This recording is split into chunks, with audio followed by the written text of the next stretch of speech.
ના ભાઈ આ મારે મોટી મૂર્તિ જોવે. અરે ના મારા ભાઈ, પણ કેમ તારે મોટી મૂર્તિ લેવી છે?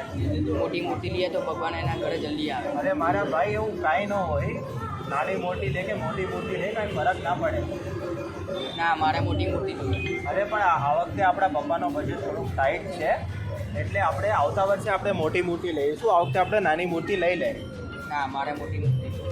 અરે પણ શું છે ભાઈ? અરે આ મારો નાનો ભાઈ એમ કહે છે કે મોટી મૂર્તિ લેવાથી જ ઘરમાં ભગવાન આવે. એવું કાંઈ નથી હોતું મારા ભાઈ. મોટી મૂર્તિથી ભગવાન આવે, નાની મૂર્તિથી ભગવાન ન આવે. ભગવાન તો ભાવના ભૂખ્યા છે. તમે ભાવથી બોલાવશો એટલે આવશે. એવું ને એમાં પૈસાનો મોહ નથી હોતો એમને.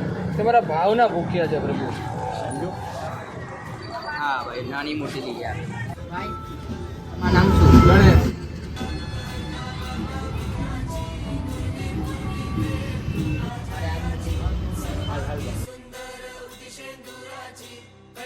અરે ભાઈ, પેલા ગણેશભાઈને બોલાવો ને, તે અમારે એક મૂર્તિ પેક કરાવી હતી. કોણ ગણેશભાઈ? અરે ગણેશભાઈ જે હમણાં આવ્યા હતા, પહેલાં લાડવો હાથમાં લઈને આવ્યા હતા. અહીંયા કોઈ ગણેશભાઈ નથી અને હું એકલો જ કામ કરું છું.